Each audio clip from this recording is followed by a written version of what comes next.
Baiklah Bapak dosen pembimbing dan penguji, hari ini kita akan menguji saudara pendeta R.D. Brutu yang telah menyelesaikan karya tulisnya, tesisnya yang berjudul Sejarah Pergumulan GKPD Siompin sejak 2015 hingga kini, suatu tinjauan historis kritis atas tindak kekerasan kepada jemaat GKPD Siompin dalam menghadapi pembongkaran gereja.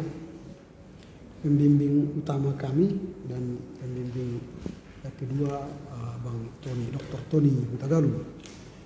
Sebelum kita mulai ujian ini, kita mohon hikmat bimbingan Tuhan, kita berdoa. Kami bersyukur Bapa siang ini karena Tuhan baik dan menghantar kami kembali untuk menguji saudara pendeta R.D. Brutu untuk mempertanggungjawabkan karya tulisnya. Kasih Tuhan yang menyertai dia menyelesaikan tugas ini, dan izinkan dia untuk mempertanggungjawabkan karya ciptanya ini untuk bisa dinyatakan sebagai karya tulis atau tesis yang benar-benar boleh dilayakkan untuk menjadi sebuah karya tulis di STT ini.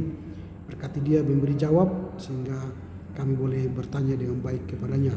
Terima kasih Bapa dari awal hingga akhir, kiranya Tuhan menyertai kami. Dalam Yesus kami berdoa. Amin. Kami persilakan saudara pendeta R.D. Brutu untuk menyampaikan pemikiran-pemikiran, gagasan-gagasan yang dicoba digarap dalam tesis ini, sehingga nanti kami para penguji akan memperdalam kajian ini dari sudut pandang ilmiah. Kami beri waktu sekitar 10 ke 15 menit. Silakan. Terima kasih kepada Bapak Dosen Pembimbing 1 dan Pembimbing 2 dan Bapak Penguji yang telah hadir di depan kami. Pertama Pak, kenapa saya membuat judul ini, tertarik dengan judul ini, bahwa saya adalah sebagai korban yang terjadi atas tindak kekerasan, diskriminasi ataupun pembakaran gereja yang ada di Aceh Singkil.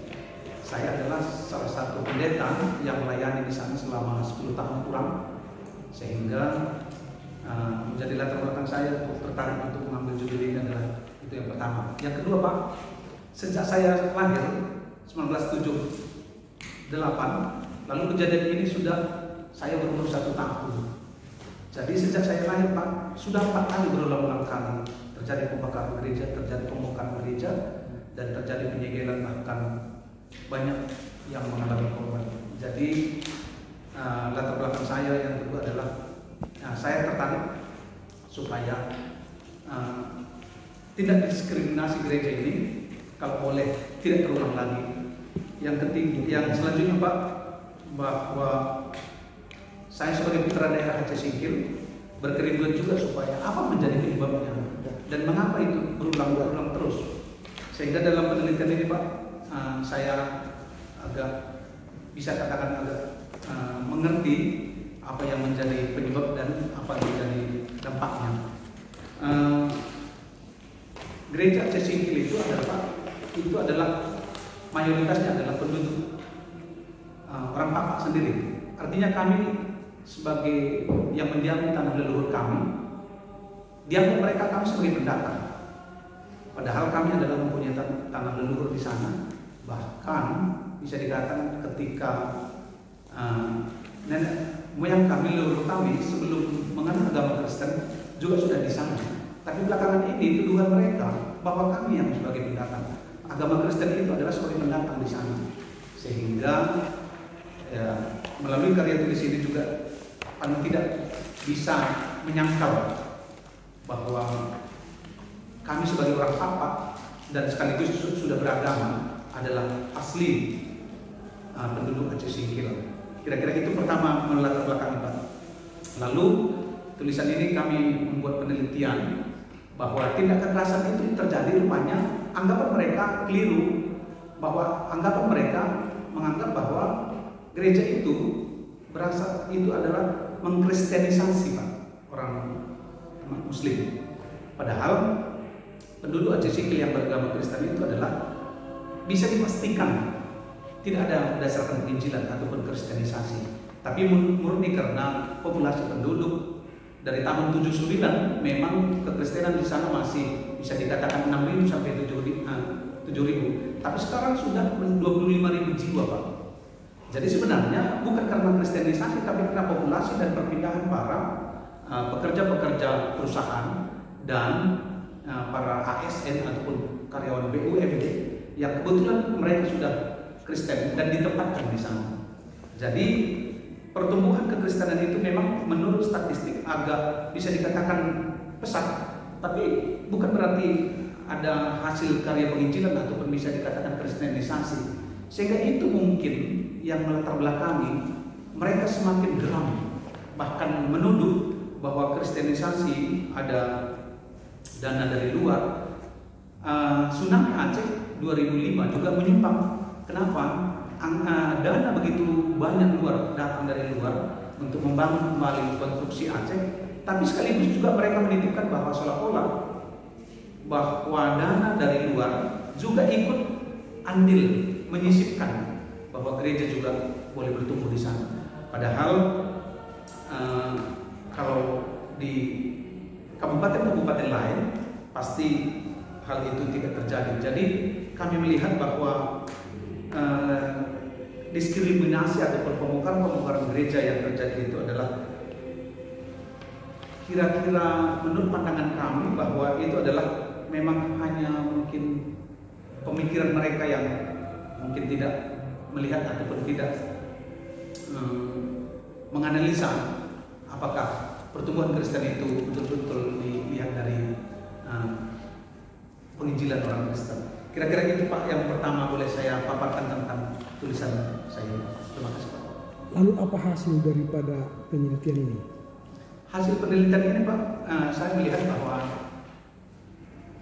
tuduhan mereka nihil.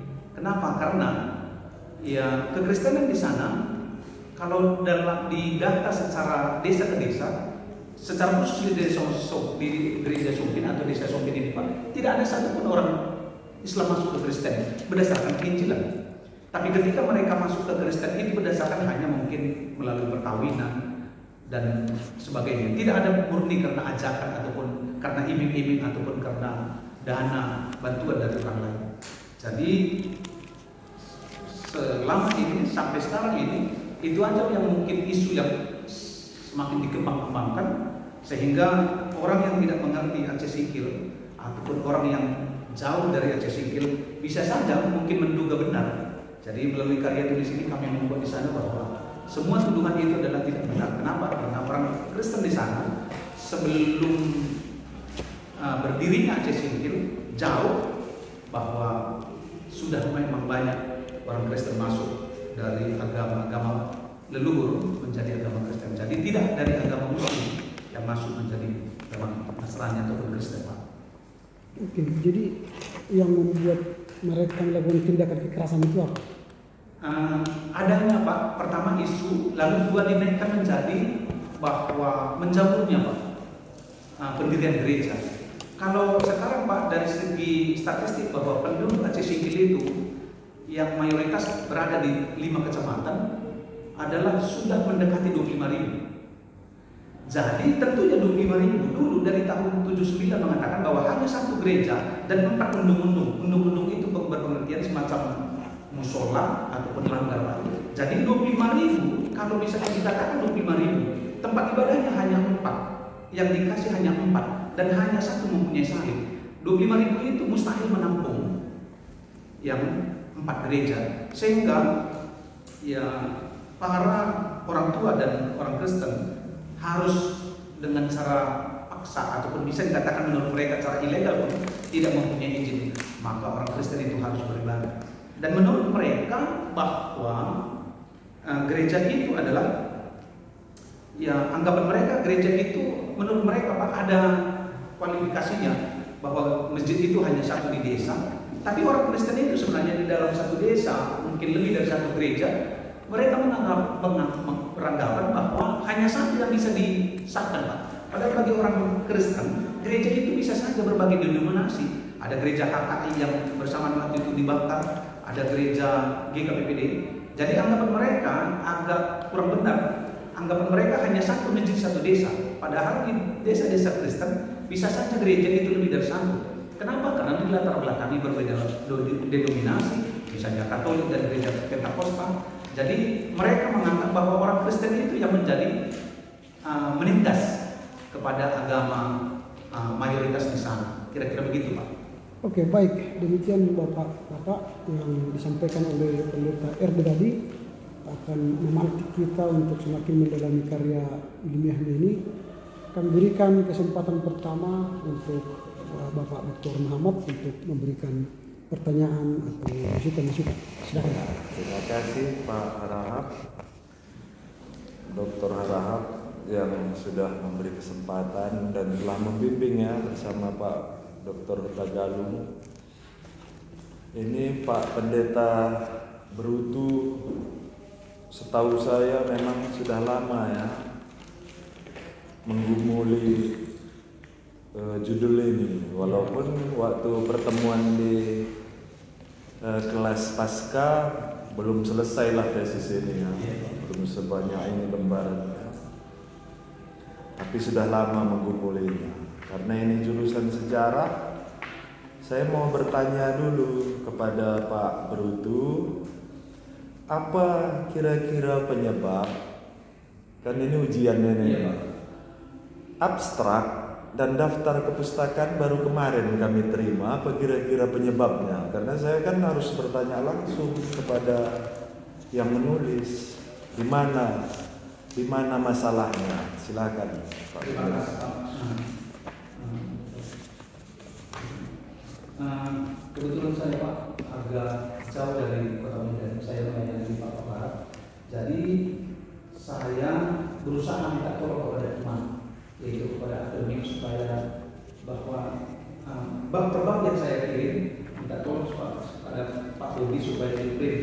Lalu rupanya ada salah teknis bahwa di satu file Pak Budi tidak memperintah, jadi baru memang Pak 2 hari yang lewat saya diprintkan, tapi mungkin kepada Bapak Budi dan mungkin Bapak pembimbing belum sampai. Jadi penyebabnya Pak, bahwa saya mengirimkannya file ke teman Pak Budi supaya membantu saya untuk memperintahnya, tapi rupanya dalam pembagian tesis ini belum mungkin sempat terprint oleh teman. Jadi di situ kendalanya nanti Pak, sampai daftar pustaka belum masuk atau belum diprint pada waktu itu. Mungkin itu kalian kerjaan saya. Oh, berarti dititip ya? Ya, saya titip Pak, Karena jauh. Iya. Ya. Tolong kepada Pak. Baik, supaya saya tahu dulu kan ada penilaian penulisan. Betul, Pak. Saya cari-cari dulu abstrak dan kepustakaan kok nggak ada, tapi udah dijelaskan, saya udah tahu. Kemarin kami terima ya, Pak Pendeta. Lalu Pak Pendeta, kalau abstrak ini sudah di print, karena ini pasca sarjana, biasa nanti kan abstrak ini online nanti biasanya ya, bisa dibaca halayak ramai bahwa tesis Pak Brutu abstraknya ini ada bahasa Indonesia, bahasa Inggris, supaya orang dari luar negeri pun baca, ada tulisan gereja-gereja seperti ini di di apa namanya, Bapak sebut tadi di Aceh Singkil ya. Bahasa Inggrisnya Pak Pendeta ada abstraknya? Di lembaran di file yang saya kirim ini Pak, memang ada, tetapi mungkin ini ada juga ya, benar ada ya. Berarti nanti perbaikannya sudah di print ya Pak, karena yang kami terima nggak ada bahasa Inggris. Betul, Pak. Iya. Kalau soal-soal salah mengetik nanti saya serahkan ke notulis. Dan Pak Pendeta, salah ketiknya ini kalau Pak Pendeta pandang dari sana yang saya lipat ini. Iya, Pak. Iya. Ini cukup lumayan nih lembarannya. Mungkin nggak ada yang bantu pendeta ngetik ya. Ngetik sendiri. Ngetik sendiri, Pak. Oh, baik. Kalau ini ngetik sendiri ya lah, karena ini hampir penuh ini Pak lipatannya. Jadi tak usah saya sebutkan satu persatu habis nanti. Iya kan Pak? Iya, tapi Pak ada nilai penulisan, tanda penulisan yang harus kami serahkan. Jadi Pak Pendeta jangan heran nanti kok nilainya jadi begini, karena ini nggak mungkin lah yang saya lihat nggak saya sampaikan ke yang diuji kan Pak Pendeta. Iya, jangan nanti Pak Pendeta nih, padahal Bapak itunya sering jumpa di kelas pastor kok gitu gitu ya, karena banyak saya jumpai. Nah, lalu saya ingin bertanya ke Pak Pendeta, Bapak pakai metode apa penelitian sejarah? Ini sejarah kan? Iya. Sejarah gereja, pakai metode apa? Silahkan Pak.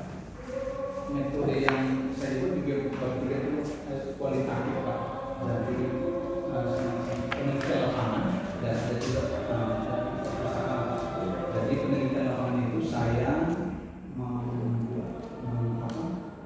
membuat sampel 15 orang Pak, orang yang korban yang terjadi secara langsung di negara. Jadi saya secara kualitatif Pak dan langsung observasi lapangan. Baik. Nah, kalau Pak Pendeta sudah jelaskan kualitatif, lalu saya baca di halaman 11. Halaman 11.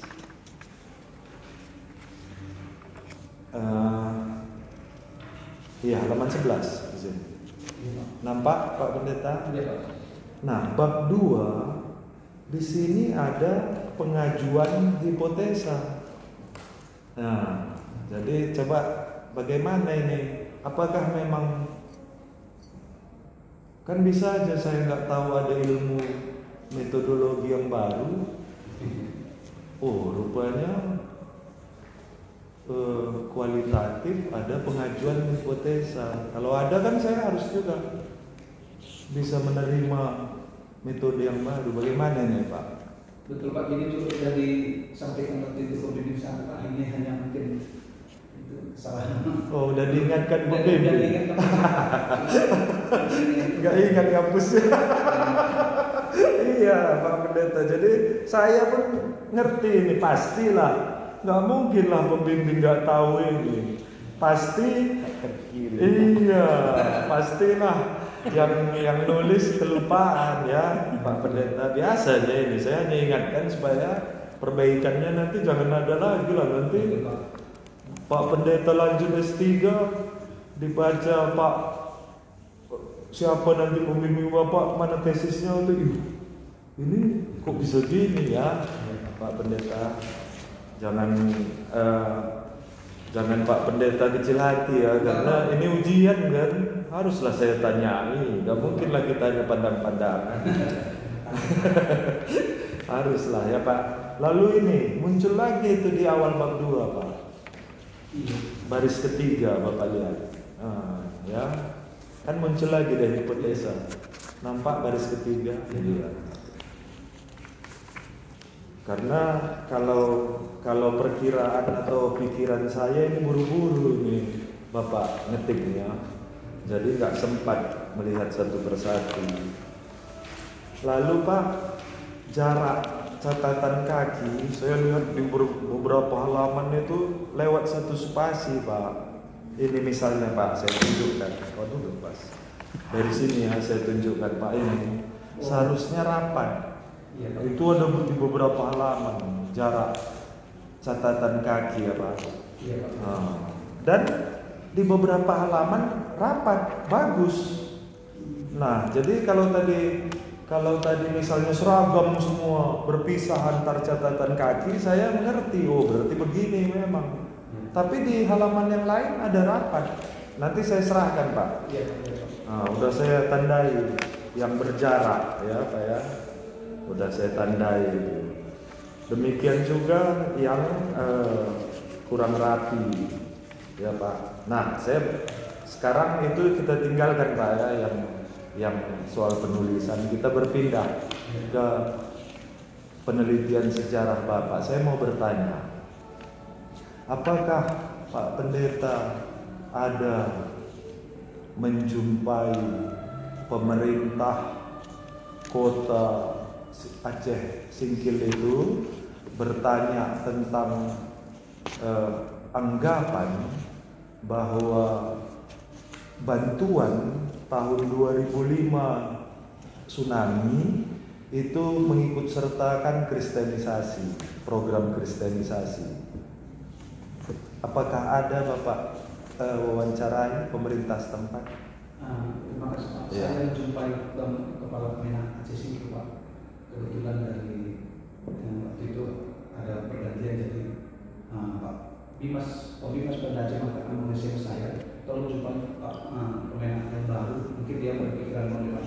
Lalu saya jumpai sama Pak dan saya terangkan bahwa gereja-gereja di Aceh Singkil dan umat Kristen di Aceh Singkil itu tidak ada seperti tuduhan dari teman-teman ormas-ormas Islam. Tapi mereka Pak harus mengatakan, harus biasanya Pak pejabat itu harus berani mengatakan, mengingkari kebenaran demi keamanan mereka Pak. Jadi saya berikan waktu itu file-file dan pendukung Pak, bahwa setiap desa yang berada di, bisa dikatakan 3 kecamatan mayoritasnya Kristen, kami memberikan file-file mulai dari tahun 81 Pak. Tidak ada itu, bahkan orang Kristen yang banyak berpindah migrasi ke umat Muslim.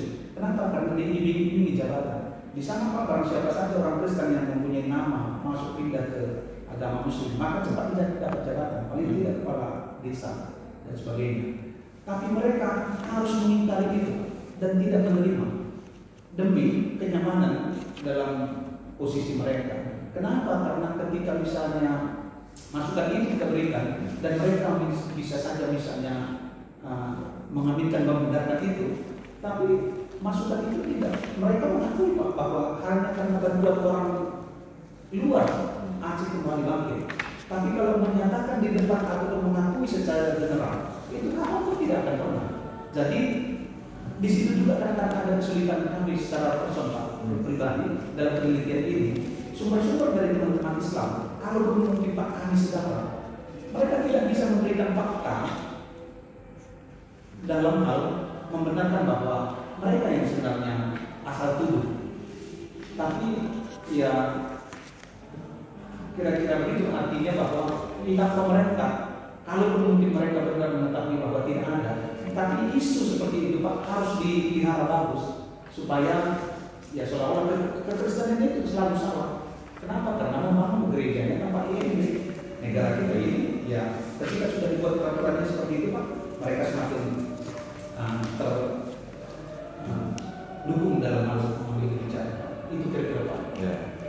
Apakah ada data bantuan tsunami? Saya kembalikan ke pertanyaan yang awal yang Bapak pegang. Lembaga apa aja yang masuk melalui Aceh Singkil? Memang di sini Pak belum saya lampirkan. Tapi di kepala desa mengatakan Pak sampai sekarang dokumentasi itu ada di desa-desa. Bahkan ada di situ kantor namanya Pak, nama kantor BRR, Bantuan Rehabilitasi untuk Aceh Singkil. Data itu sebenarnya ada, tapi mereka kalau misalnya orang Kristen atau dalam penelitian, mungkin kalau berlombokan Pak, dulu saya minta dari Pak Bobi untuk saya penelitian di sana, mereka tidak welcome Pak. Jadi segala-galanya tentang mengoreksi mereka sangat enggan memberikannya Pak. Sehingga kita mungkin bisa misalnya mencari dari Google, tapi keabsahannya tidak mereka berikan Pak. Jadi bantuan ke Aceh Singkil itu bisa dikatakan, mereka mengatakan bahwa 2 bidang paling besar, di keamanan lalu di pendidikan. Di keamanan kepolisian dan jajarannya adalah rupanya orang Australia yang membiayai sampai beberapa tahun. Tapi umat Kristen ketika kami mengadu ke duta besar Pak, bahkan polisi tetap juga menjaga orang yang intoleran, bukan kami yang sebagai korban. Jadi waktu kami datang ke duta besar Australia di Jakarta Pak, bukan kami yang dibela. Padahal orang Australia mengatakan bahwa mereka kami biayai loh seperempat dari anggaran keamanan negara ini secara khusus Aceh. Tapi kami memberikan paket pada duta besar waktu itu Pak. Ya nanti kami akan sambangi ataupun buat penegasan, tapi kayaknya sampai ke bawah mungkin kami belum mengetahui apakah mereka ada kira-kira yang menolong kami belum. Baik. Ada rekaman Bapak simpan?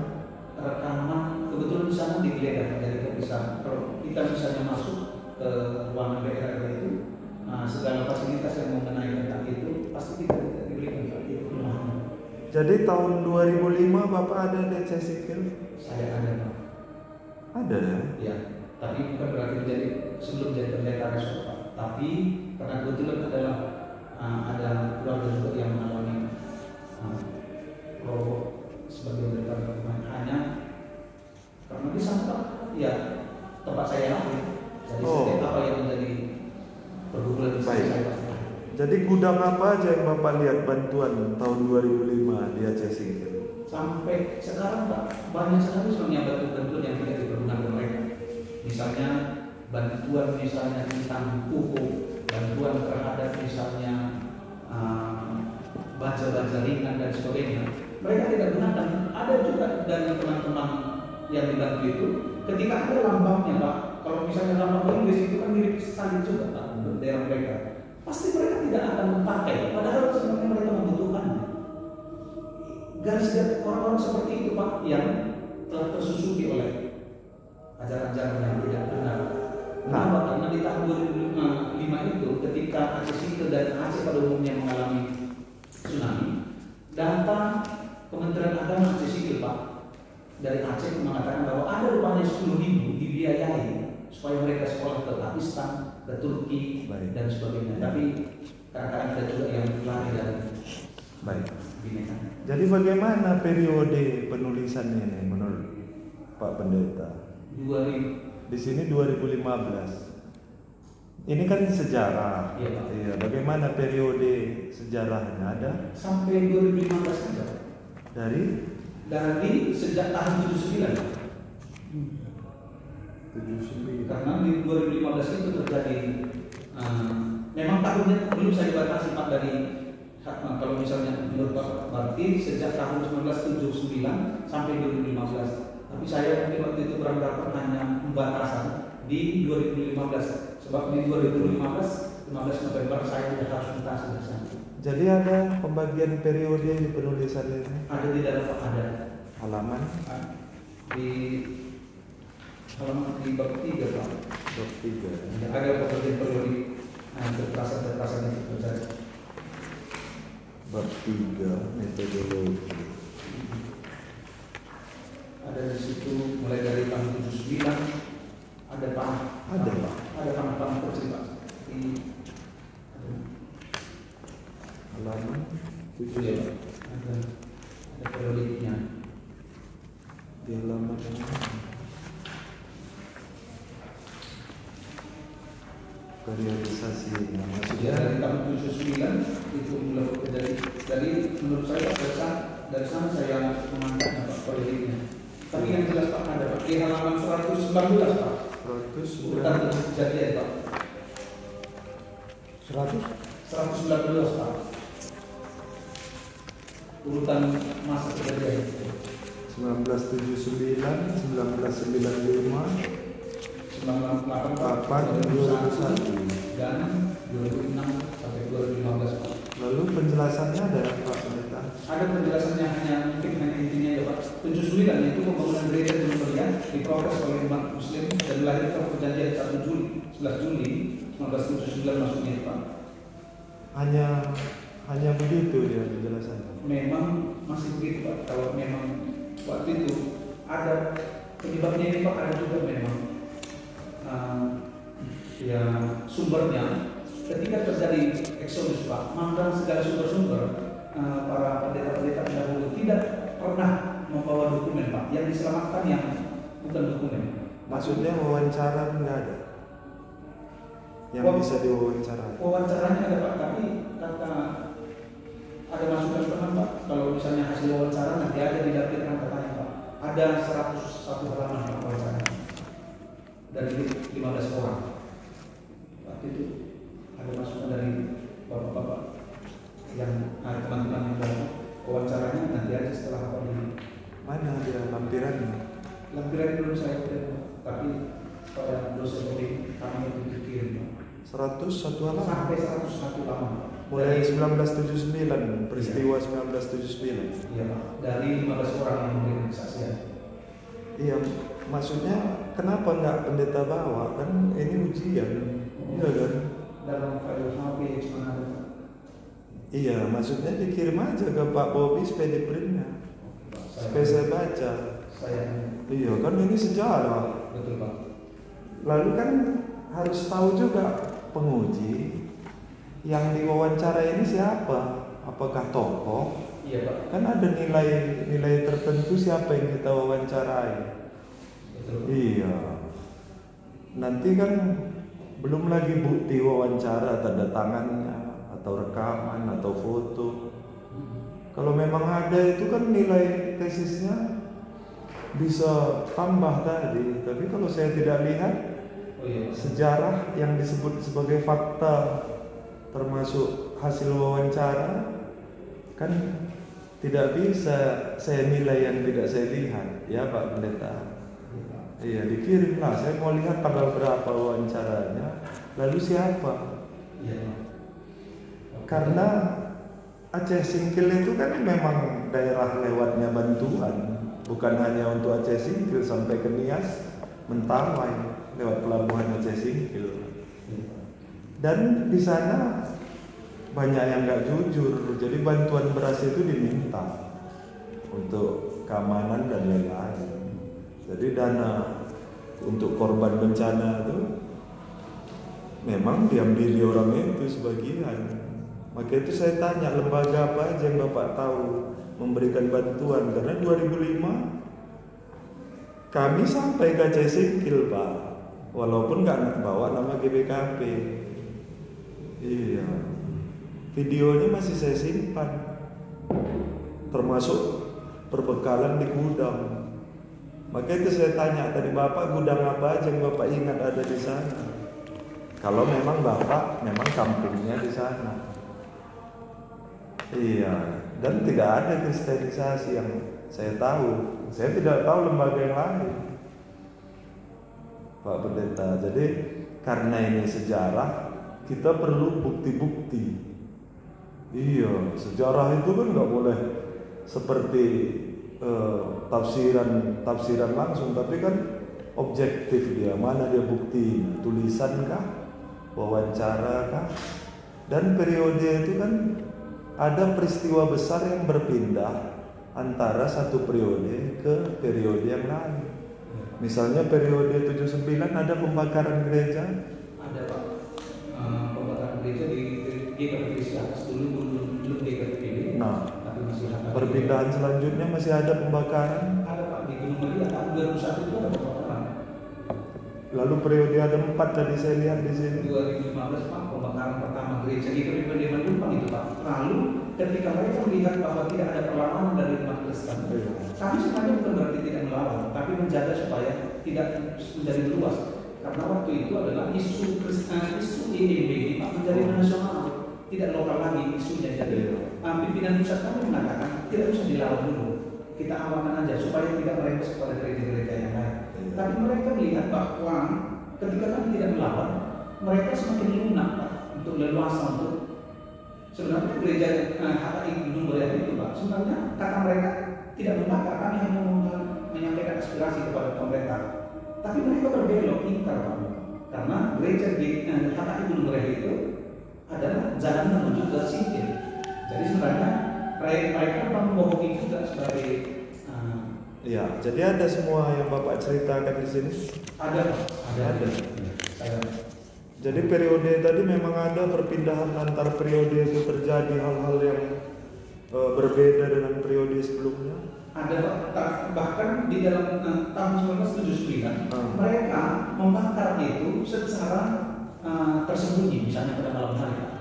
Di 2001 Pak, gereja Gunung Muria itu dan gereja di GKPD Sopin itu jam 3 sore Pak. Benar. Jadi maksud saya begini Pak Pendeta, bukan hanya cara membakarnya, apakah ada kebijakan gereja, hubungan gereja dengan negara, antar periode itu yang berubah? Pasti ada Pak. Ada ditulis di sini? Ada Pak. Tapi Coba tunjukkan. Iya, contohnya.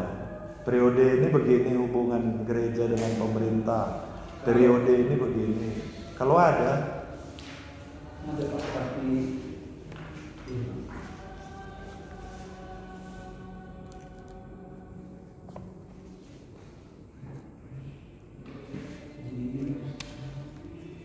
mana tahu di ada. halaman 19 ini Pak, di sini sudah berbentuk jenis kekerasan itu Pak. Oh di halaman 19 bab sebelumnya. Maksud saya di antar periode itu penjelasannya. Memang kalau itu Pak belum Belum ya. sebagai masukan yang baru bisa. Iya, karena kan biasa sejarah ada periode. Kan Pak Pendeta dulu Iya Pak. bahas bukunya Pak Christian de Jong kan? Iya. Periode. Iya, kan di mana-mana sejarah gereja ada periodisasi bahwa beginilah sikap pemerintah, begini undang-undang, begini sikap gereja. Lalu saya lihat di halaman ini Pendeta 69 ini kok gelap? Oh, Apa ini? rupanya kalau diprint Pak warna tidak mencari semakin jelas Pak, tapi semakin. Jadi ini cerita apa ini? Itu ceritanya Pak masalah Iya, kenapa dia? Kan bisa gini Pendeta, latar belakangnya putih aja dibuat, Iya, Pak. abjadnya hitam supaya terbaca, bisa di style. Betul Pak, itu. Jadi pendeta perlu bantuan pengetik, jangan sendiri. Iya kan? Ini aslinya Pak di laptop ini warna merah. Cantik. Iya, cantik kali Pak kalau warna. Jadi untuk pembimbing pun gelap gini dikasih. Kan kasihan pembimbing yang baca. Betul Pak. Ini Kami pun kan sedih juga lah bacanya, Pak Pendeta penuh rahasia ini nggak terbaca, ya Pak Pendeta. Iya. Iya, diperbaiki lah. Kasihan juga lah kami kan, yang udah lewat 50 tahun udah berat ini Pak Pendeta baca ya. Nah, lalu ada beberapa kali Pak Pendeta saya lihat ada masuk kata-kata denyut jantung berdetak, denyut jantung menimbulkan kemarahan. Ini jadi saya berpikir gini, loh ini tesis sejarah atau pastoral? Saya pikir kok ada denyut jantung masuk. Apakah ini sejarah kejiwaan korban atau Pak Pendeta hanya karena ada berkali itu Pak Pendeta, bukan sekali. Ini pastoral atau sejarah gereja? Tahu Pak Pendeta mau menyisipkan bahwa kasihan jemaat di sana, jantungnya berdetak dengan ada itu Pak. Seingat saya 2 kali saya baca. Ada Pak Pendeta tulis? Iya Pak, karena apa saya itu? juga Pak termasuk bias juga dalam penelitian ini. Kenapa? Karena saya juga sebagai korbannya. Jadi saya akui juga kadang-kadang Pak mengambil kesimpulan itu. Terkadang saya terpengaruh Pak. Boleh dikatakan seperti itu. Sering dikatakan Pak pembimbing Pak, tapi kadang-kadang udah diingatkan ya. Iya. Tapi bias Pak dalam menilai. Iya, jadi harus hati-hati juga ya Pak Pendeta. Harus hati-hati kita nulis. Wah ini nanti pembaca pikir ini soal pastoral atau soal sejarah gereja. Nggak apa-apa kalau memang yang jadi korbannya itu hasil wawancara, jantungnya begini, ketakutan. Ya Pak Pendeta. Iya Pak, terima kasih. Iya, itu biasanya kita terpengaruh. Apalagi Pak Pendeta mengalami langsung. Ada Pak Pendeta tulis di bab 1 mengalami langsung terpengaruh. Di bab 1 di latar belakang itu Pak. ada? Ada. Saya Katakan. Saya pernah melayani di sana dan langsung Merasakan. Mulai sebelum pendeta juga kan saya sudah merasakan. Jadi seperti saya katakan tadi Pak, tidak bisa dibohongi. Gitu. Kadang-kadang bias juga dalam hal. Baik. Nah, Pak Pendeta ada pakai bukunya ini yang ngajari saya dulu sebentar selain dosen-dosen yang di Sabda, dosen di STT HKBP. Bapak ada pakai buku Daulay. Iya Pak. Ada apa itu Pak? Bapak kutip. Bapak Richard dulu ya. Kristianisasi dan Islamisasi. Ada apa Bapak kutip itu? Jadi saya di pertama dia mengatakan Pak bahwa isu-isu kristianisasi itu menjadi ya gorengan politik, termasuk saya menangkapnya kayak gitu Pak. Gitu ya. Jadi saya sisipkan juga karena mungkin juga dia sisipkan juga tidak murni juga satu sisi dari segi doktrin Pak. Baik. Tapi disisipi oleh Baik. isu-isu seperti itu. Ya. Lalu Pak Pendeta, apakah rumusan masalah terjawab semua? Terjawab Pak. Terjawab. Sudah ada semua di kesimpulan? Ada Pak, tapi tidak semua bisa dikatakan tidak semua. Ah, masuk. Kenapa nggak semua? Inti utamanya terjawab Pak. Artinya bahwa diskriminasi yang dilakukan oleh pemerintah itu benarnya. Kalau misalnya pihak sebelah tidak mengatakan itu diskriminasi, itu mereka berdasarkan aturan. Tapi biasa pemerintah seharusnya tidak berdasarkan semata-mata aturan juga, tapi perlu juga kadang-kadang Pak melihat apa yang menjadi kebutuhan. Baik, udah saya rasa cukuplah ya Pak Pendeta. Selamatlah ya. Terima kasih Pak. Selamatnya memperbaiki maksud saya. Selamat memperbaiki. Ya, iya. Dan setelah kita tanya jawab ya, jangan Pak Pendeta kecil hati ya. Namanya pun ujian ya. Semangat Pak Pendeta. Terima kasih Pak Moderator, saya kembalikan. Oke, ya, terima Pak kasih Dr. Harahap. pada Pak Dr. Muhammad. Dan selanjutnya waktu kami serahkan kepada Pak Dr. John Rahman Sipayung. Silakan Pak. Terima kasih Saudara RD Beruti. Saya tidak ahli sejarah, tapi bisa juga menganalisa sedikit-sedikit tentang sejarah. Sejarah judulmu adalah Sejarah Pergumulan GKPPD Siomping sejak 2015 hingga kini. Bagi saya itu starting pointnya adalah 2015 hingga kini. Sementara yang kamu jelaskan bukan hanya itu. Dan 2015 pun sebagaimana yang disampaikan tadi Pak ini Muhammad, nggak jelas pembatasan periodiknya itu. Saya kira itu hal-hal yang sangat urgen di dalam analisa sejarah, analisa historis. Nah, jadi kembali ke judul, bagi saya judul ini nggak tepat.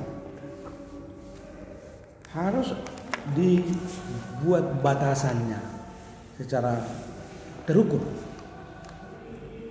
Sejarah pergumulan GKPPD sejak 2015 hingga kini, berarti 2023. Kan itu maksudnya. Bagi saya itu, bagaimana kamu menafsirkan ini? Ya, pertama memang tidak terlepas juga Pak kalau misalnya menjelaskan 2015 ini tidak ada rentetannya dari tahun yang sudah lalu. Jadi 2015 hingga kini ini saya beranggapan bahwa tidak akan pernah berdiri tahun 2015 itu tanpa didukung oleh sejarah-sejarah yang sudah lewat. Jadi ya kira-kira dari situ Pak dasar pemikiran saya. Kalau mungkin belum ada sempurna pembatasan, saya siap untuk menerima masukan Pak, supaya ya, saya kira logis saja dan terukur. Kalau kau maksudkan adalah sejak, ya tidak salah, memang ada penjelasan sebelum 2015, tapi stressingnya, penekanannya adalah 2015 sampai 2023. Itu berarti sekitar berapa puluh tahun itu, 2015 ke 2020 lah, berarti sekitar berapa itu, 50 tahun, 2015 ke 2020. 5 tahun, 5 tahun ya, 5 tahun. Tambah 3 berarti. Itu aja sebenarnya penjelasan. 8 tahun. Iya, 8 tahun. Nah, ini sangat bagi saya ini sangat urgen dari sudut momentum sejarah itu. Nah, itu perlu dipikirkan untuk menuliskan sejarah itu sendiri ya. Kalau memang kau berbicara mau sejarah sebelumnya, ya momentum, buat aja momentumnya. Kapan misalnya, kapan ini berdiri GKPPD? Kalau GKPPD secara umum Pak berdiri mandiri dari HKBP tahun 91 Pak, 25 Agustus 1991. GKPPD Sultin itu tahun 64 Pak. Tahun berapa? Kalau GKPPD Sultin itu sudah 64 Pak. 64. Ya. Wah, itu udah hampir berapa puluh tahun itu kan. Aturannya kalau memang itu juga kan bisa dibatasi ya. Di manalah momentum-momentum yang perlu mendapat penekanan historis dan itu berguna untuk dianalisa untuk kemudian hari, itu saya kira yang penting gitu. Kalau memang itu kau sebutkan. Pikiran saya dari sejarah 2015 ini ya ini aja gitu. Padahal faktanya bukan gitu. Jadi ini harus diformulasi dengan jelas. Baru yang kedua, saya juga menemukan soal penulisan banyak sekali yang salah. Bahkan ada di dalam satu halaman saja yang salah ada 5. Ya bukan 5, 7 perkataan dalam satu halaman. Bayangkan lagi. Jadi itu hal-hal yang disesalkan. Ini catatan saya ada di sini, halaman sekian, ini semuanya ada gitu. Nah, itu harus diperhatikan. Kemudian kalau sebagaimana yang sudah kau sampaikan, memang ada yang data yang kurang, yang tidak dibawa. Misalnya biodatamu pun nggak ada di sini. Jadi saya nggak bisa mengenal apakah kamu sudah punya istri atau masih pacaran atau gimana kan? Belum, atau ada, sudah ada kian biodatanya udah? Ada sih Pak. Di laptop? Oh ya.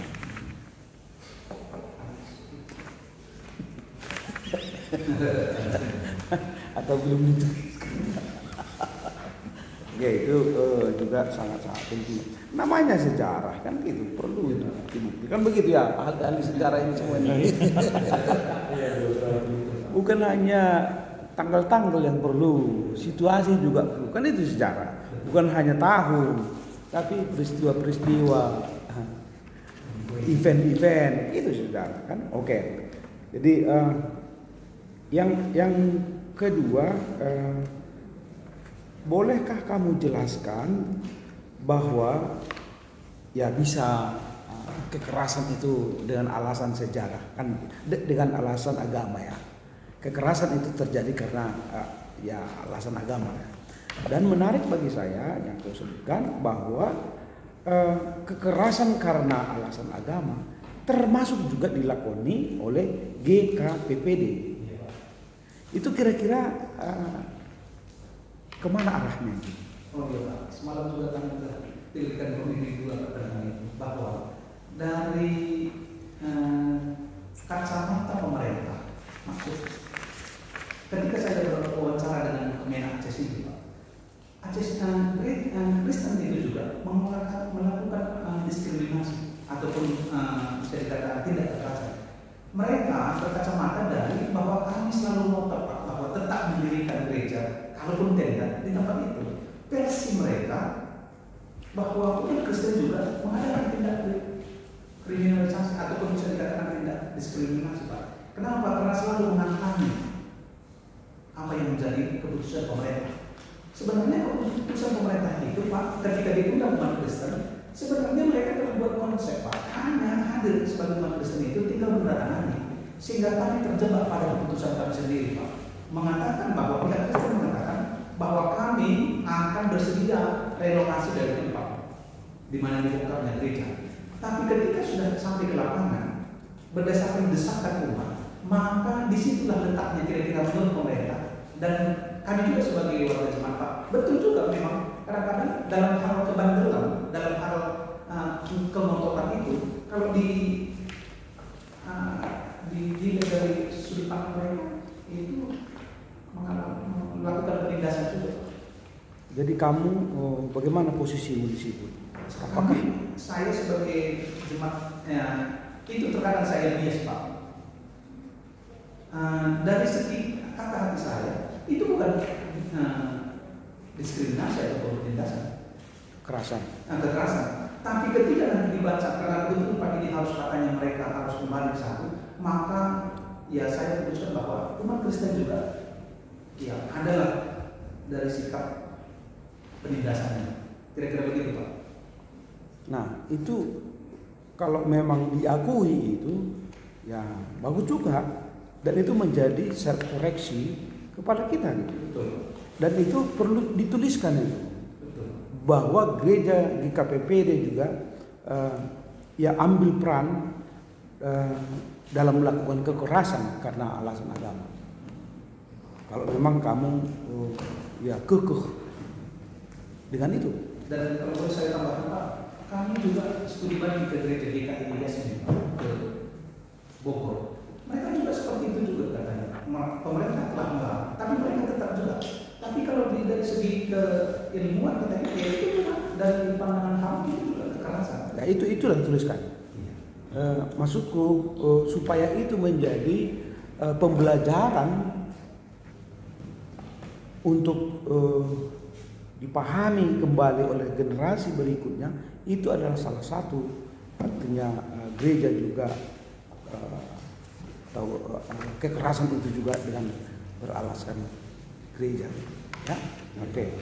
Kemudian saya terkejut dengan ungkapan-ungkapan yang ya istilah yang kau gunakan itu bias atau bias. Kok muncul di sini Bekasi? Ada ya? Ada itu. Referensi dari kami pernah ke sana, Pak. Jadi, ya enggak, maksudku apa kaitannya itu kemari? Bandingkan di halaman berapa itu? Kau bisa lihat. Halaman berapa?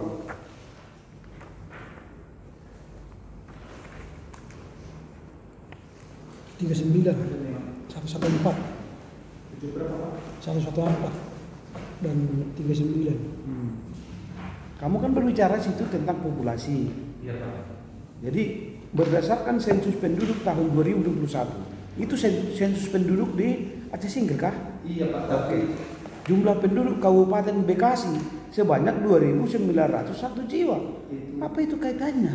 Perbandingan apa semalam, Pak? Rupanya belum terganti judul, Pak. Saya Jangan-jangan ini penelitian di Bekasi gitu. Penelitian di Bekasi, secara di Bekasi muncul di sini gitu. Jadi saya nggak mengerti hal-hal seperti itu. Atau maksudmu apa ini? Atau muncul sendiri atau dimasukkan orang lain? apa ini, Pak? Semalam membandingkan dari tabel mereka, jadi belum terganti. Jadi kalau ini kan Meniru. salah kaprah. Kau bicara populasi Aceh Singkil yang masuk datanya Bekasi gitu. Belum. Hanya perbandingan sebenarnya. Iya, kaulah yang tahu perbandingan itu atau apa ya kan. Nah, ini adalah sesuatu yang fatal bagi saya. Diakuikah itu? Ya, Pak. Oke, baik. Kemudian hal-hal yang sangat-sangat penting adalah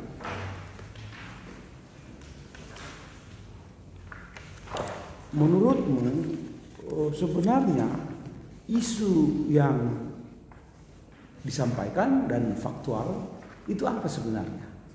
Apakah pembakaran? Apakah pendirian gereja? Apakah karena ada salib? Atau ada semacam alasan-alasan yang menurut versi mereka ada kristenisasi gitu. Apa sebenarnya the real problem? Sebagaimana yang kau analisa kan, kau sebagai peneliti perlu tahu itu sebenarnya realkah apa yang mereka sampaikan atau hanya mengada-ada. Saya jawab Pak, bahwa kalau dikatakan secara real Pak, pasti mengadakan. Tapi pemerintah ketika sudah dibarengi dengan data, maka mereka bisa terbantahkan dalam keadaan mengada-ngada mereka. Kenapa? Sebanyak 24 gereja yang ada di sana, Pak, memang sampai sekarang hanya satu yang mempunyai IMB sejak zaman Belanda, yaitu gereja kita terakhir. Fakta, ketika sudah ada fakta, kalau sebenarnya mereka yang membungkusnya dengan isu politik, ekonomi dan sebagainya, jadi fakta itu orang luar akan sulit menerima bahwa kami sebenarnya menjadi korban. Jadi realnya Pak, bahwa ya bisa dikatakan hanya dibungkus melalui IMB gereja. Ya, jadi ketika pemerintah pusat mengadakan peraturan bersama 2 menteri itu mencari acuan, maka pasti umat Kristen lah yang di posisi yang salah. Kenapa? Karena tidak ada IMB dan pemerintah secara legal bisa saja dan sah untuk menghancurkan rumah ibadah karena tidak ada izin. Kalau regulasi yang dibuat ditambahi dengan aturan Pergub Aceh 2007 mengatakan bahwa mereka mengangkat peraturan 2 menteri. 2 menteri mengatakan 60-90 pengguna, tapi Aceh, Gubernur Aceh mengatakan bahwa harus 90 dan 120. Sama dengan menurut logika maka mustahil kalau IMB di Aceh akan terjadi secara real. Jadi mengatasi itu pasti pemerintah pasti kerjasama, bukan hanya satu hal-hal tertentu yang dibuat oleh pemerintah sehingga wacana aturan mereka agak sulit dibantah oleh negara ini. Kira-kira demikian Pak yang saya lihat secara real di sana. Menurut kami dari pihak korban, kalau IMB secara resmi dikeluarkan oleh pemerintah Aceh tidak akan pernah terjadi. Kenapa? Ketika SKB 2 menteri di kami bahkan peraturan gubernur sudah melampaui. Sampai dari segi aturan pemerintah yang terbawah tidak boleh melampaui aturan yang tertinggi. Tapi di Aceh itu bagaimana? Lalu ketika misalnya gereja di Sopi, kami telah ikuti dengan SKB 2 menteri 60-90. Terbentuknya nanti Pak tanda tangan. Ada saudara saya 3 muslim Pak yang sudah haji sampai 2 kali. Mereka pernah mendatangani, tapi ketika bahwa itu dibuat fakta di Kementerian Agama, maka mereka secara dikatakan dari pengurus mereka itu sudah murtad. Jadi akhirnya Pak dalam proses ini tahun 1981 Pak pernah diurus, maka itu kembali nihil. Kenapa? Karena yang menyetujui dari agama tetangga ada 11 orang, maka itu kembali ditarik tanda tangannya dan itu tidak sah sehingga IMB sampai sekarang itu Pak tidak akan pernah terjadi. Pernahkah di dalam sejarah gereja ini aman? Gereja berdiri tapi aman. Di saat gereja masih katakanlah ya sederhana, tanpa salib, tanpa dinding. Adakah pengalaman ada keamanan, tidak ada gangguan dengan kesederhanaan gereja ketika di dalam sejarah ya, di dalam sejarah mungkin? Kalau dikatakan aman tidak ada.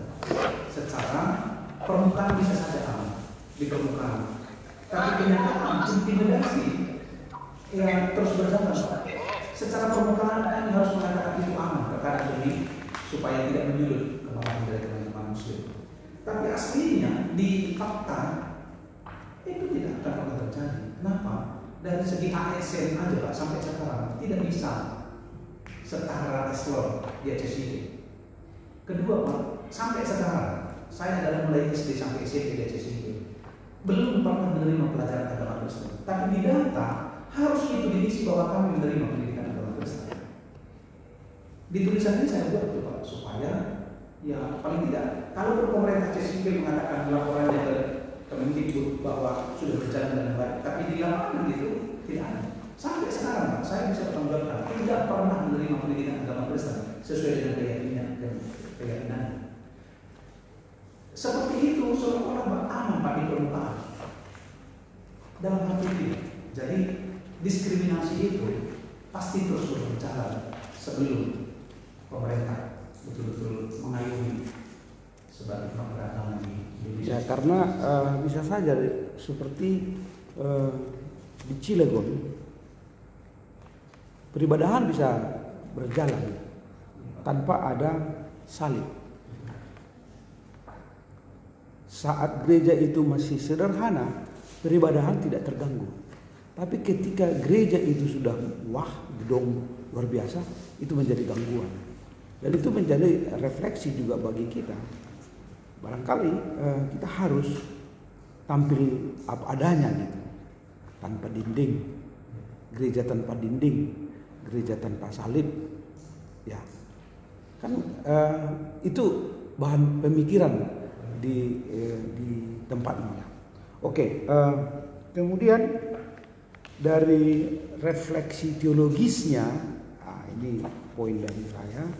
Dari refleksi teologisnya, apa namanya? Nggak begitu tajam kau sebut. Kau sampaikan hanya soal mengasihi. Mungkin ada beberapa poin-poin yang lain yang bisa menguatkan dan meneguhkan anggota jemaat di sana gitu. Ya memang realitas sebagai pengikut Kristus harus berhadapan dengan salib lah, harus berhadapan dengan pergumulan-pergumulan, dan juga gereja harus menjadi gereja yang ramah, gereja yang ya penuh dengan katakanlah kepedulian. Saya nggak tahu gimana keterlibatan hubungan antara Muslim dan Kristen di Singkil. Ya. Apakah ada seperti yang di Padang Sidempuan misalnya? Iya Pak, yang saya jawab Pak, memang ketika belakangan ini setelah kami juga mendapat ya pandangan-pandangan dari gereja-gereja yang mengalami seperti gereja Yasmin Bogor, gereja HKBP Philadelphia, lalu mereka kami berguru juga bersama Pak bahwa kalau kekerasan kita benturkan dengan kekerasan, maka kami telah menjadi patron di negara ini. Kami telah berkata hukum sama dengan Yesus, tapi nyatanya kita juga tidak bisa berubah. Jadi belakangan ini Pak di gereja kami di sana, maka meniru teman yang sudah mengalami, maka itu menjadi guru yang baik. Kami telah ya bisa dikatakan setiap umat muslim yang meninggal Pak, dari gereja kami terbuat aktor, tapi tidak mempunyai kop surat dan sebagainya dari gereja. Setiap gereja di ACCK pasti sudah membuat seperti itu. Nah itu saya kira kerja nyata bagaimana memang kita menjadi saudara kepada semua orang, sehingga itu mereka merasakan bahwa kita ini bukan orang asing, bukan kristenisasi. Ternyata ya kita dipahami sebagai saudara. Nah itu yang penting saya kira perlu dipertajam bagaimana refleksi teologisnya dalam menghadapi pergumulan-pergumulan yang di Aceh Singkil. Dan ya kita tidak bisa mengabai apa yang dikatakan Yesus itu, dalam dunia kamu pasti menderita, tapi aku telah mengalahkan dunia. Yohanes 16 ayat 33 itu ya. Nah itu saya kira poin-poin yang mau saya sampaikan. Terima kasih. Oke, baik. Satu lagi rupanya. Oke, silakan. Aduh, maaf. Kesimpulan, seperti enggak kesimpulan. Kesimpulan loh, poin. To the point deh, tahap 1, 2, 3. Ini jadi narasi lagi. Apa misalnya sejarah pergumulan GKPD sejak 2015 hingga kini? Apa? Kan dia harus dijawab atau dihubungkan dengan yang sesuai dengan yang disampaikan sebelum identifikasi masalah, kan? Harus itu terjawab. Jangan seperti ini gitu. Hanya narasi atau redundant dan dua kalian. Itu yang terakhir. Terima kasih. Oke. Terima kasih Pak Dr. John Rahman Sekarang waktu berikutnya kami serahkan kepada Pak Dr. Jan Hotmer Sepayung. Saragi. Saragi. Ini juga Masih Saragi. pembelokan fakta ini. Pembelokan sejarah. Karena si Pak Andi. Oke, silakan Pak Dr. Jan Hotmer Saragi. Mendapat urutan terakhir ini juga sepertinya mendapat kekerasan. Karena dari apa yang saya persiapkan dihabisi sama teman-teman semua. Sebenarnya gampang sebenarnya kalau kita mau cari kekerasan itu seperti apa. Karena sudah habis semua ya. Saya hanya mau mengulangi lagi ya, terutama soal kesalahan-kesalahan ketik dan sistematika penulisan.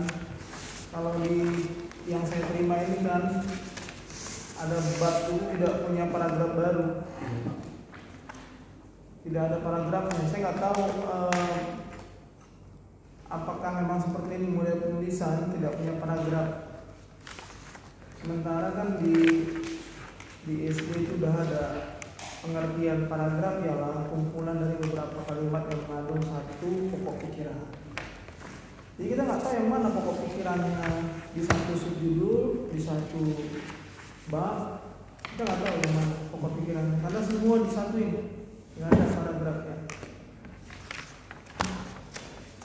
Kemudian yang berikutnya juga saya melihat ada sama seperti teman-teman sebutkan ada banyak kesalahan ketikan sehingga seolah-olah tulisan ini terburu-buru sekali. Kesalahan ketikan yang kalau kita mau koreksi ya pendeta supaya dia betul-betul tulisan akademik harusnya ya di apa ya, cek dan recheck gitu loh. Karena nanti kita ditertawakan ini. Coba bayangkan di kalimat apalah, di kalimat 135 lucu. Bab 5 ini akan dituliskan beberapa kesimpulan dari seluruh rangkaian kesalahan tulisan. Jadi kita diketawain. Sila kelima Pancasila halaman berikutnya kan Pancasilanya kecil. Negara menjamin keblek gitu. Nggak ngerti kita apa itu. Macam-macam yang dia apa? Aceh itu huruf kecil mungkin karena terlalu emosional pendeta sampai Aceh pun kata-katanya kecil hurufnya. Sampai di situ pun ditunjukkan. Paling tidaknya dari situ nampak kekerasan kita. Kemudian soal besaran huruf itu juga syarat ya tidak kalah penting untuk pendeta. Lalu pendeta sering buat bagan atau gambar yang maksudnya apa gitu nggak tahu. Ada pohon di sana akarnya gini, kemudian isinya ini itu di batangnya, lalu kemudian nggak nampak ini apa ini yang paling atas, tapi menunjuk ke daun lah itu. Nanti ada yang nanya seolah-olah mau membuat kekerasan, ini pohon apa nih? Pohon jambu, pohon rambutan, pohon mangga. Tapi yang jelasnya sebuah bagan itu tidak dibuat seperti itu tanpa ada penjelasan yang lebih jelas lagi. Seperti halaman 111 gambar 3 cetak aktor, ya kan? Tanpa ada keterangan ini menjadi apa? Menjadi keterangan yang jelas, nantinya akan menjadi misinterpretasi. Banyak itu beberapa gambar atau bagannya banyak. Lalu yang berikutnya bagi saya contohnya pendeta mengambil responden di sini ya, halaman berapa itu ada disebutkan respondennya itu berapa orang gitu ya.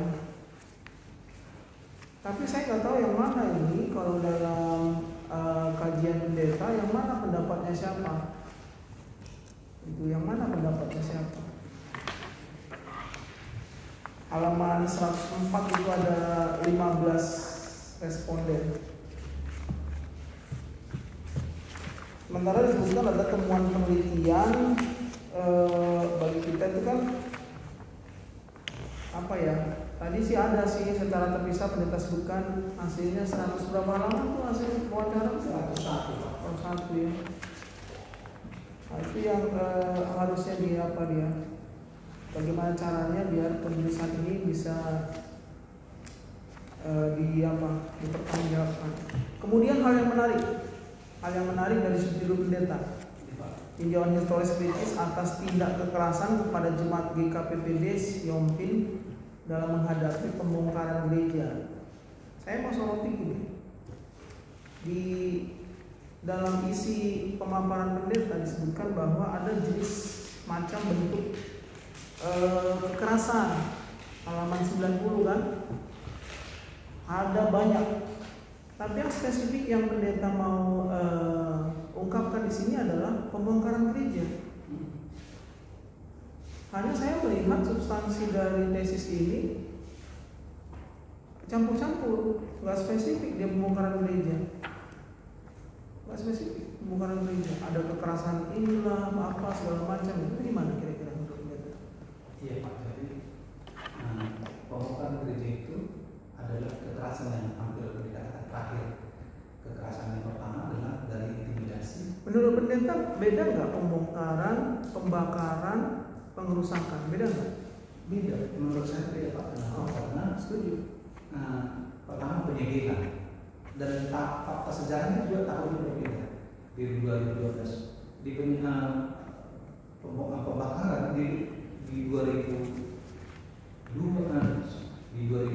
di 79 terjadi, di 2002 terjadi, dan di 2015 terjadi. Jadi kira-kira tidak hanya kekerasan itu tidak pada puncaknya adalah ketika pembongkaran dan pembakaran gereja itu Pak. Nah, pembongkaran aja kalau pada khusus ini. Kalau pembakaran nggak ada, hanya pembongkaran saja di situ. Iya, karena itu sangat sangat spesifik. Artinya pendeta sudah membatasi bahwa yang disoroti kekerasan itu hanya soal pembongkaran saja. Tapi kalau kekerasan verbal, kekerasan seperti tadi itu kan, ternyata itu kosong semua. Kekerasan yang terkait dengan tidak adanya akses untuk orang Kristen, terkait dengan promosi jabatan dan sebagainya, nggak ada ya. Tapi yang paling membuat pendeta sangat kepingin melakukan penelitian itu karena menghadapi pembongkaran gereja. Iya Pak, semalam karena menurut saya mungkin awal Pak, karena momen yang paling bisa diupdate oleh nasional Pak hanya waktu pembongkaran gereja ini, dalam hal penyegelan, dalam hal pembakaran di bawah 2015 itu sudah berulang kali terjadi, tapi akses media juga tidak pernah berpihak kepada kita. Jadi momentumnya menurut saya kan hanya pembongkaran ini, kalaupun mungkin masih yang akhirnya tidak fokus kepada judul, memang mungkin saya. Berarti pendeta tetap prinsipnya terkait dengan korban kekerasan, tindak kekerasan yang terkait dengan pembongkaran gereja saja. Iya Pak. Berarti banyak dong yang harus dikeluarkan dari sini. Konsekuensinya gitu kan. Karena kan perhatian pendeta kan hanya pembongkaran gereja gitu. Jadi ngapain kita ngomongin contohnya rambutan itu enak, manggis itu enak, duku itu enak. Karena sebenarnya konsentrasi kita ke mangga gitu. Gimana menurut pendeta? Analoginya seperti itu bagi saya. Iya Pak, memang ya seperti yang saya katakan tadi Pak, memang ya dalam hal judul ini yang pertama dari Pak dosen pembimbing juga mengatakan memang pertama dulu memang saya ketertarikannya ke sana. Anggapan pertama adalah hanya melalui pembongkaran gereja inilah yang bisa akses ataupun beritanya sampai kemana-mana. Kalau misalnya judulnya itu lebih memperbaiki Pak supaya dan orang lain juga membacanya lebih tidak menjadi mengembang Pak saya. Iya, saya kan mengusulkan tidak ada kategori hanya pembongkaran gereja saja, tapi sampai kepada kekerasan kepada jemaat GKPPD Siompin dan cukup. Kekerasan macam-macam, termasuk salah satunya adalah pembongkaran gereja. Tidak harus spesifik. Tidak harus spesifik. mau nanti pembacanya tertarik dengan yang macam-macam itu, yaitu kita kan lemparkan fakta bahwa kekerasan yang dimaksudkan tidak membongkar rantai macam-macam, sampai kepada kan itu kan tidak diperbolehkan ada sampai ke ekselon dan sebagainya itu Bisa masuk di sana ya. bisa, akhirnya kan terbuka gitu, masuk akal tesis ini. Tapi kalau dari judul saja, subjudul saja sudah ada pembatasan bahwa kita hanya mengkritisi tentang pembongkaran gereja, tapi ngomongnya yang lain-lain kan ngawur kita berarti. Kalau misalnya kolektif pakai nanti supaya Mungkin nanti teknisnya ke pembimbing saja. Saya hanya mencoba untuk supaya pendeta tidak terjebak dengan yang seperti itu. Kayaknya nanti kan dibaca oleh banyak orang nanti. Iya, gitu. Kemudian yang berikutnya kan terkait dengan refleksi. Saya tidak banyak karena sudah mengalami kekerasan saya. Di refleksi teologi saya setuju dengan apa yang dikatakan oleh Bapak Dr. Mas Payung. Kalau Pak Pendeta ini kan anti klimaks ini Pak. Yang Bapak tuliskan itu anti klimaks bagi saya. Kenapa justru kontra dia? Tadi pemaparan Bapak itu saya juga pernah merasakan bagaimana kekerasan dari umat agama lain terhadap peribadahan kita kekristenan. Saya juga pernah merasakan. Dan saya mengalaminya juga di waktu pelayanan. Dan saya melihat bagaimana pendeta tadi dengan semangat sampai sedetil mungkin bisa menerangkannya. Walaupun tidak semua dituliskan di sini gitu ya. Tapi persoalannya adalah ketika kita baca di refleksi teologisnya, itu jadinya apa? Terjun bebas jadi. Terjun bebas ketika pendeta katakan udahlah penuh kasihlah kita karena Yesus juga penuh kasih. Gak dapat.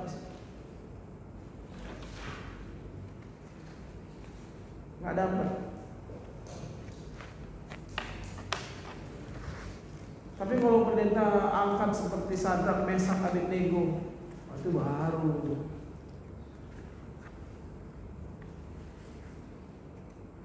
Pendeta mau dibakar seperti Sadrak. Enggak kan, artinya kan kalau kita mau ngomong tentang ini, tentang apa kan pergumulan, kita harus sampai selesaikan pergumulan ini gitu. Ini kan ini soal iman loh, bukan soal hanya sekedar pembangunan gereja. Enggak, ini soal iman, keberimanannya jemaat gitu loh. Jadi kalau di dalam refleksinya pendeta bilang udahlah kita kasihanilah mereka seperti Yesus menasihani kita, game over.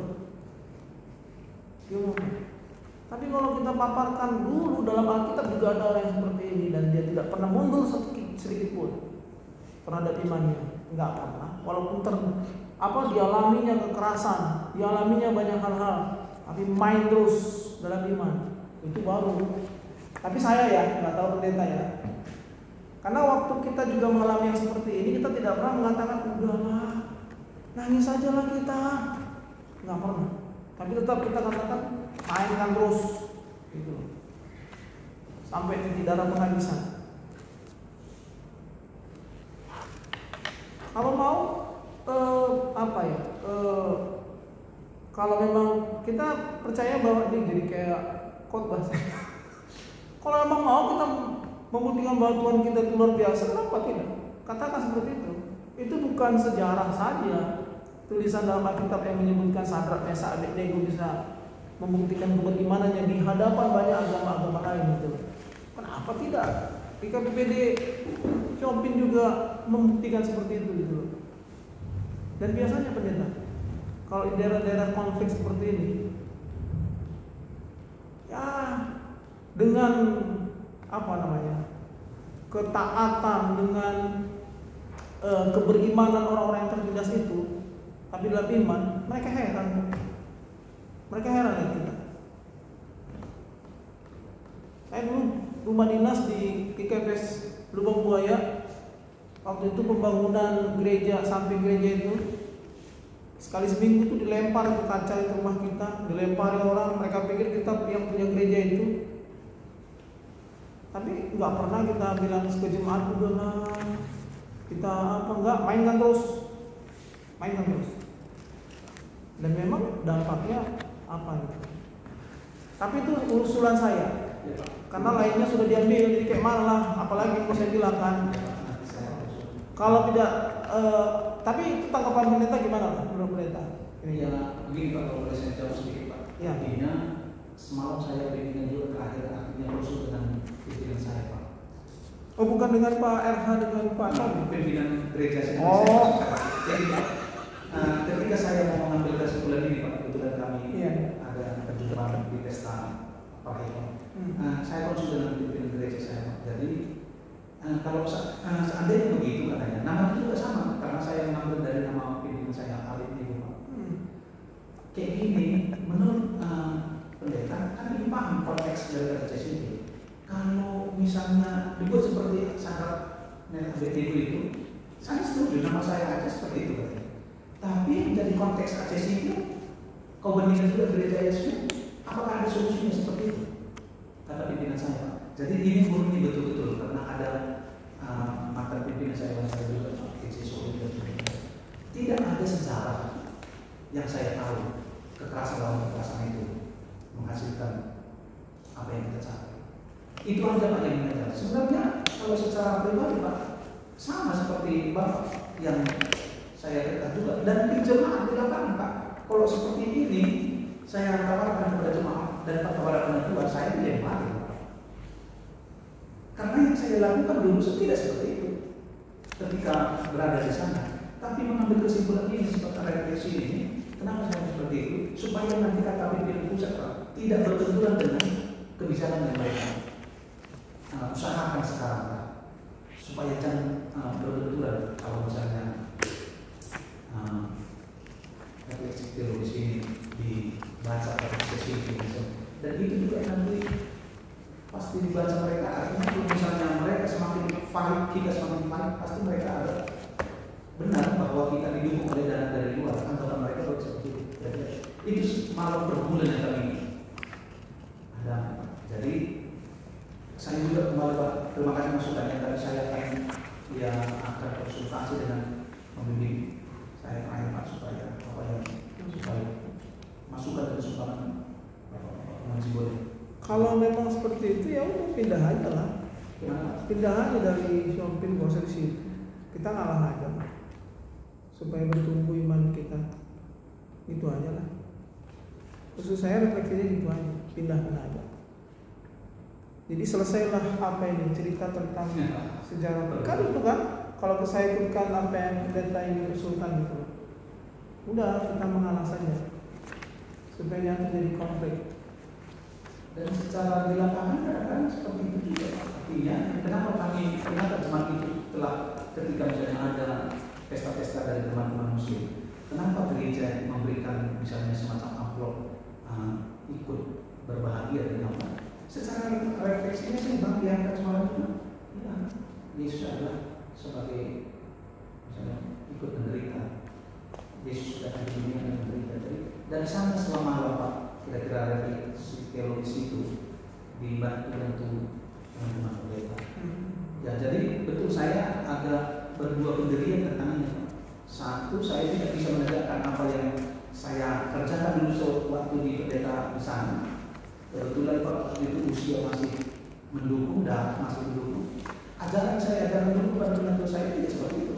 Tapi ketika mendapat semakin menurut mereka semakin lembek, semakin mengikuti apa mereka. Tapi ya sekarang kembali kami dapat nanti sama pembimbing sama beri konsultasi bagaimana sebenarnya ya menjadi seharusnya supaya tidak berbenturan dengan isi dengan refleksi. Ya, kita ikutkanlah apa kata pembimbing yang sana loh. Kemudian ini nanti tolong di apa ya Pak Pendeta didisiplinkan kalau dia huruf-huruf, kalau dia angka-angka, tapi ini di halaman 8, kemudian di halaman 9. Saya pikir nggak ada uraiannya itu A, B, C, nggak ada. Itu uraiannya itu angka, bukan huruf ya. Kemudian identifikasi masalah, masa pertanyaan. Yang 2 dan 3 itu ada lagi, yang 2 itu 2 lagi tanda tanyanya. Mungkin ini lebih serius ya. Makanya ada 2 tanda tanya.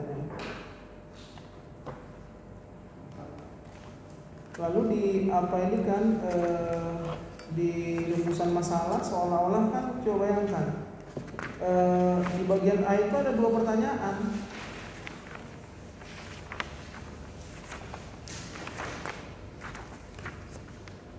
Sepertinya itu ada 2 pertanyaan.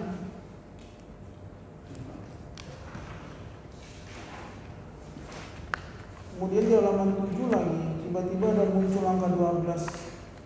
Untung kami nggak tertarik dengan angka 12 ini. Kalau kami tertarik itu nanti sore udah nyebar nih angka 12 ini apa ini. Sama besarnya huruf ini juga pendeta, saya curiga ini bukan 12 ini. Bukan 12 APT ya. Times New. Apalagi untuk catatan kaki itu, jadi ada banyak sekali yang perlu untuk diperbaiki, termasuk dengan pokok-pokok pikiran dari setiap sub-sub bagian itu kan menjadikan tulisan ini sepertinya tidak akademik gitu. Karena tidak tahu mana yang menjadi pokok pikiran, mana yang tidak jadi pokok pikiran gitu.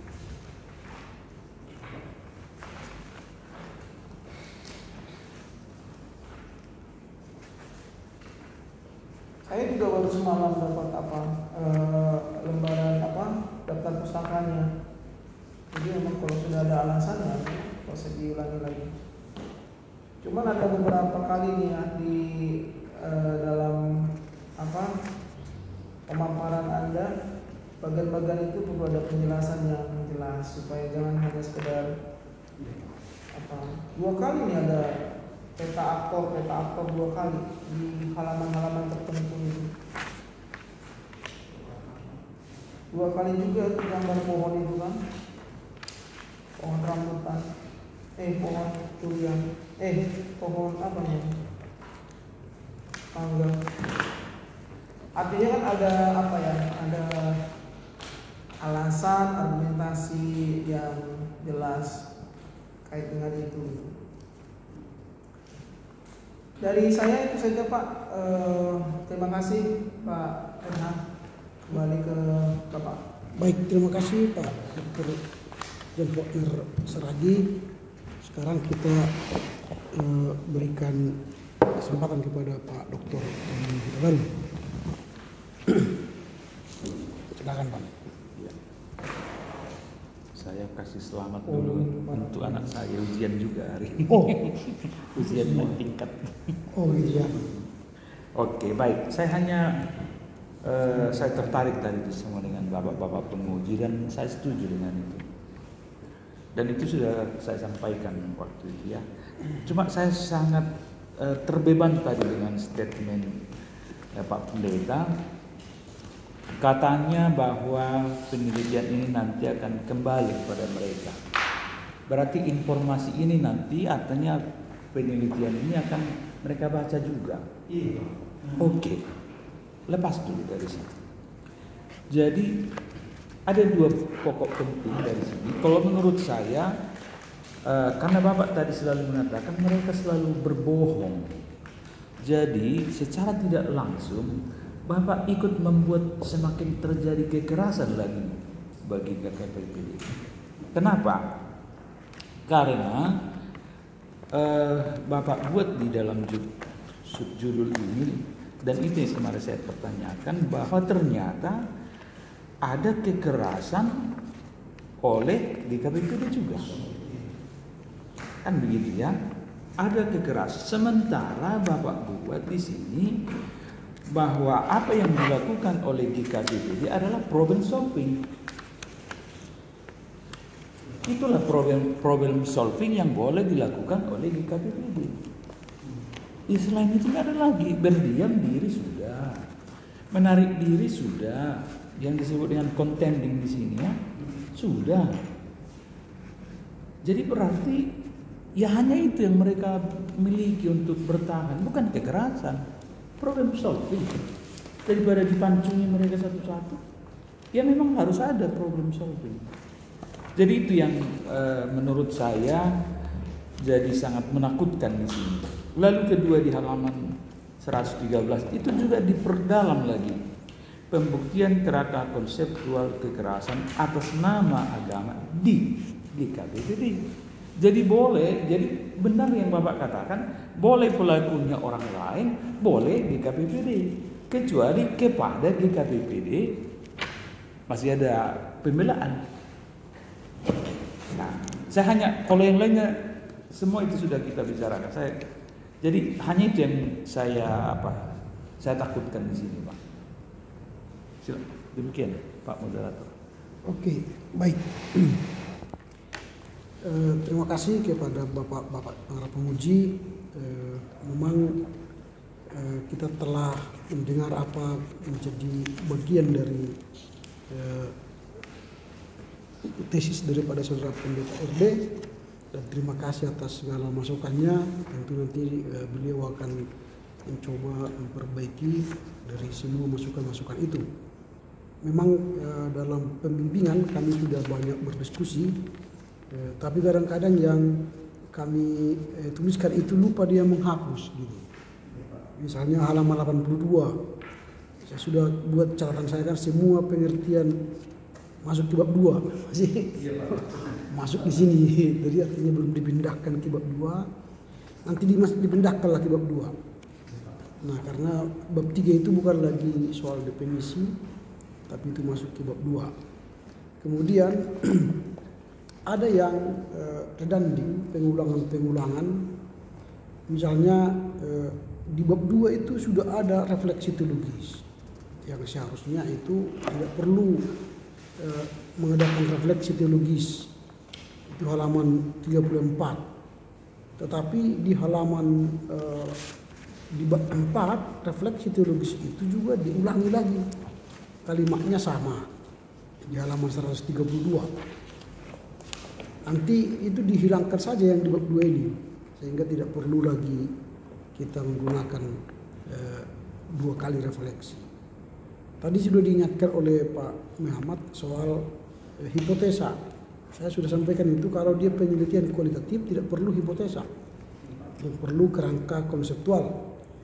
Tetapi kerangka konseptual di halaman 34 itu harus disinkronkan di kerangka di pembuktian kerangka konseptual di bab 4. Karena pembuktian kerangka konseptual di bab 4 itu tidak sinkron dia dengan apa yang ditulis di bab 2. Di halaman 132 itu pembuktian kerangka konseptualnya tidak sinkron. Jadi harus disinkronkan. Misalnya di halaman di bab 2 itu kerangka konseptualnya apa? Nah, lalu itulah harus dibuktikan di bab 4. Itu yang tidak sinkron, nanti disinkronkanlah itu. Nah, masih banyak lagi di sini. Tadi sudah sampaikan oleh Pak Jundri Rahman, kata Kabupaten Bekasi. Itu sudah saya catat di sini. Ada 3 kali penyebutan kata Kabupaten Bekasi. Nanti disempurnakan datanya, karena ini bukan di Kabupaten Bekasi tapi di Kabupaten Pak Barat. Nah, kemudian setiap informan di catatan kaki, karena ini kan penelitian kualitatif, semua informan itu dijelaskan siapa mereka. Misalnya Antonius Waru, siapa dia? Beliau adalah misalnya guru atau penatua. Kemudian si Berutu ini, si Victor Berutu, si macam-macam ini, jelaskan siapa mereka. Dan nanti di kepustakaan mereka juga harus disampaikan, wawancara dengan si ini, beliau adalah ini. Ini karena ini penelitian kualitatif, harus jelas siapa informan itu. Baru pengulangan informan ini di halaman 104 itu diulangi dari halaman 40. Tidak usah perlu diulang lagi. Gambaran narasumber di halaman 40 diulang lagi di halaman 140. Nah, itu tidak usah diulang-ulang. Nah, masih banyak lagi nanti ini soal yang lain-lain. Misalnya ini pengulangan lagi halaman 42, sejarah di KPPD Siompin 2 kali dibahas sejarah itu. Mengapa harus 2 kali ditulis sejarah? Di halaman 40 misalnya sudah ditulis itu sejarah di KPPD Siompin. Lalu di halaman 42 sejarah di KPPD Siompin lagi 2 kali sejarah itu. Nanti disederhanakanlah kedua sejarah ini menjadi satu sejarah. Mungkin berbeda apanya, tapi di mana yang benar nanti ya RD lah yang tahu mana yang benar ini. Itu ya, ini sudah saya catat di sini banyak sekali, dan bagaimana cara mengutip dari internet, dari jurnal, dari apa, itu juga sudah saya sampaikan di pembimbingan. Itu nanti diperhatikanlah karena masih banyak lagi yang perlu di apa. Soal abstrak itu juga sudah sampaikan. Abstrak itu 3 alinea. Alinea pertama itu alasan memilih judul. Mengapa kita memilih judul itu? Lalu alinea kedua itu metodologi penelitiannya. Apa yang digunakan metodologi penelitiannya? Alinea ketiga hasil penelitiannya apa? Tadi pernyataannya ternyata tindakan kekerasan atas nama agama itu tidak ada. Itu kan hasil. Tapi harus dibuktikan. Pembuktian itu harus dibuktikan di bab 4. Jadi jangan ngelantur lagi pembahasannya, karena kadang dia kekerasan atas nama agama, tapi dibahas juga pembakaran gereja, dibahas juga pembongkaran gereja, dibahas juga soal izin membangun gereja. Nah, itu.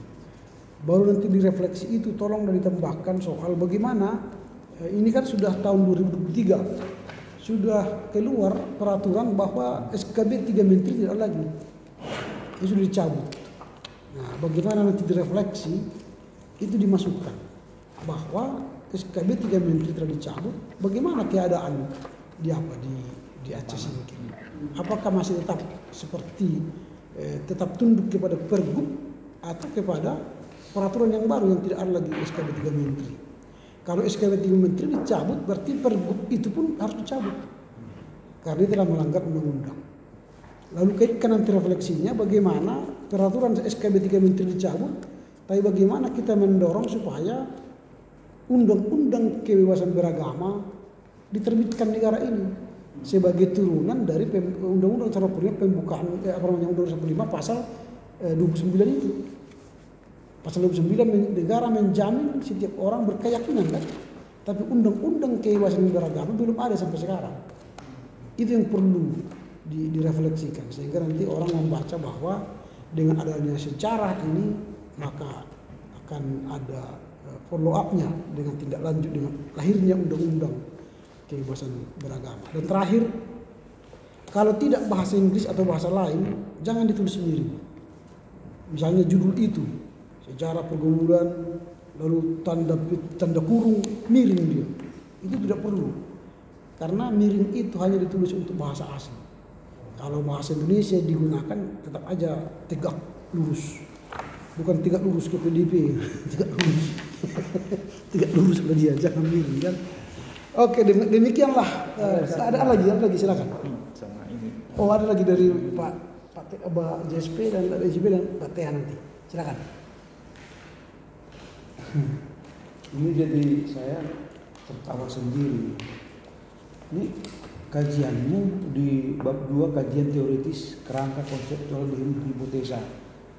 Bab ini berisi konsep-konsep teoritis tentang definisi dan tinjauan alkitabiah terkait gambaran tentang remajanya atau jelaskan media sosial, ketergantungan terhadap media sosial. Tapi mana itu sih? Ya, itu sudah dia coret-coret dulu itu sudah. Tapi masih hidup dia. Nanti diperbaiki lagi ya. Dia apa di sistematika penulisan. Sistematika penulisan. Nah, itu diperbaiki nanti itu bukan pendampingan pastoral. Itu diperbaiki lagi ya. Silakan dari Pak TH. Iya, aku hanya menangkap yang Pak Pendeta sebutkan tadi bahwa ternyata mereka sebut orang Kristen ada 25.000 jiwa tadi, memangnya. Tahu-tahu menurut sensus hanya 2.900. Ini apa kasih? Census Bekasi Pak. Bekasi pun lebih. Itu maksud saya. Jadi itu yang perlu.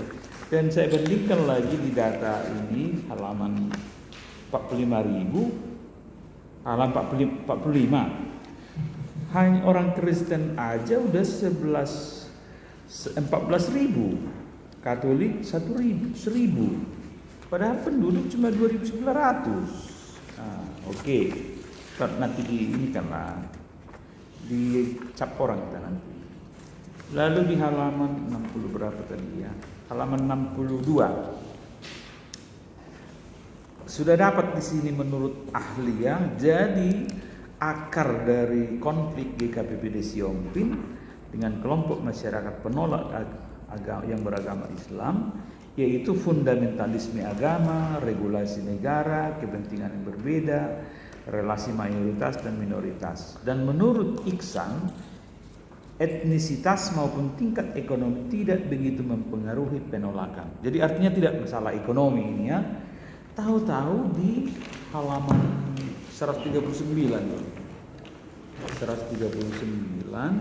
saran Bapak adalah mengupayakan peningkatan ekonomi masyarakat. Di saran itu kan nggak sumber masalah. Kenapa jadi ini saran? Itu maksud saya. Artinya supaya makin ini ya. Itu berarti Pak butuh bimbingan tambahan.